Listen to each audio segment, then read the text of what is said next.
నమస్కారం అండి. ఎట్టకేలకు ప్రభుత్వం అయితే ఈ నెల 22వ తేదీన డేట్ అయితే ఫిక్స్ చేయడం అయితే జరిగిందనమాట. సో మీ అందరికి అకౌంట్లోకి అయితే డబ్బులు అనేవి ఖచ్చితంగా అమౌంట్ అయితే క్రెడిట్ అయితే అవుతున్నాయి. సో అందరికీ కూడా చాలామందికి అయితే ఒక ప్రశ్న ఉన్నదన్నమాట. అదేంటంటే రైతు భరోసా డబ్బులు విడుదల చేసినట్లయితే ఈ నెల 22వ తేదీన ఆదివారం అయితే అందన్నమాట. సో కావున రైతుల అకౌంట్లోకి డబ్బులు పడతాయా? ఆదివారం బ్యాంకులకు సెలవులు ఉంటాయి. సో మీ అందరికీ తెలియజేయనగా ఆదివారం ఏమో ప్రభుత్వం నిధులు విడుదల చేస్తుందని అయితే మనకు అఫీషియల్ అనౌన్స్ అయితే ఇచ్చారన్నమాట. సిద్దిపేటలోనే అయితే నర్మేట్లోనే అయితే నిధులు అయితే విడుదల చేయనున్న సీఎం రేవంత్ రెడ్డి గారు. సో రైతులందరికీ కూడా ఈ అమౌంట్ అయితే దాదాపు 70 లక్షల మంది రైతుల అకౌంట్లోకి అయితే క్రెడిట్ అయితే కానున్నాయి. ఎకరాకు 6,000 రూపాయల చొప్పున ప్రభుత్వం అఫీషియల్ కన్ఫర్మేషన్ అయితే లీక్ చేసిందన్నమాట. ఎకరం కలిగినటువంటి రైతులందరికీ కూడా ఈ అమౌంట్ అయితే క్రెడిట్ అయితే కానుంది. తోటి రైతులందరికీ కూడా వెంటనే షేర్ చేయగలరన్నమాట.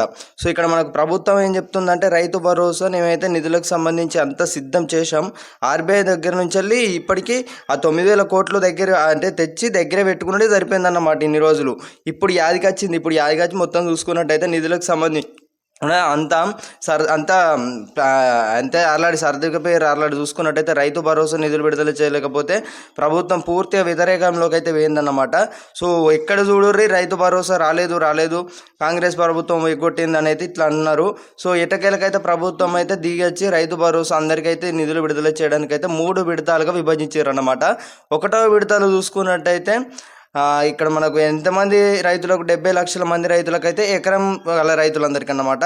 2వ విడత అనేది 20 రోజుల తర్వాత, ఈ 1వ విడత అయిపోయిన తర్వాత 20 రోజుల తర్వాత 2వ విడత నిధులు అనేవి జమ చేస్తారనమాట రైతుల ఒంట్లోకి చూసుకున్నట్టయితే. అప్పుడు 2 నుంచి 4 ఎకరాల వరకు అయితే అమౌంట్ అయితే క్రెడిట్ అయితే అవుతాయి. ఇక 3వ విడత అన్నమాట, ఇది ఆఖరి విడత అని చెప్పుకోవచ్చు. ఇది 5 ఎకరాల నుంచి 10 ఎకరాల వరకు దాదాపు ఉన్నటువంటి రైతులందరికీ కూడా అకౌంట్లో క్రెడిట్ అయితే కావడమే జరుగుతుందన్నమాట. అమౌంట్ ప్రక్రియకు సంబంధించి కూడా ఇక్కడ రాష్ట్ర ప్రభుత్వం ఏం చెప్తుందంటే రైతు భరోసా నిధులపై అయితే ఆలస్యమైనప్పటికీ మేము ముందుగా ఐదనపు బోనస్ అనేవి చెల్లింపులు అనేవి జరిగినాయి.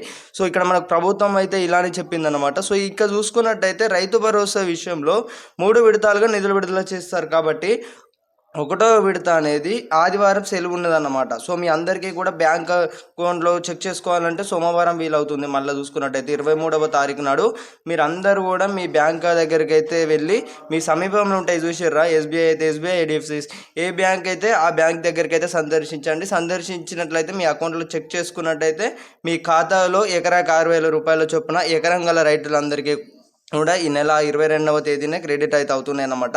ఫోన్లో మెసేజ్లు అయితే వస్తాయి. ఫోన్లో మెసేజ్ రాని వారికి అందరికీ కూడా చాలామందికి అయితే ఈ ఫోన్పేలు కానివ్వచ్చు, అలాగే ఇవైతే ఉంటాయన్నమాట. సో ఈ లేని వారు అందరికీ కూడా ఖచ్చితంగా ఆదివారం సెలవు ఉంటుంది అన్నమాట. బ్యాంకులోకి చూసుకున్నట్టయితే అమౌంట్ అయితే ఏదో విధంగా క్రెడిట్ అయితే అవుతాయి. సోమవారం రోజున చూసుకున్నట్టయితే మీ అందరి ఖాతాలోకి అయితే జమ కావడమే జరుగుతుంది. సో ఒకసారి అయితే గమనించగలరు అన్నమాట రైతులందరూ కూడా ఈ యొక్క విషయాన్ని. తోటి రైతులందరికీ కూడా మొదటిసారిగా మన ఛానల్ని కొత్త విజిట్ చేస్తున్న వారైతే ప్రతి ఒక్కరే సబ్స్క్రైబ్ అయితే చేసుకొని గడ్డ సింబల్లోకి అయితే ఆల్లో పెట్టుకోండి. Thank you guys, thanks for watching.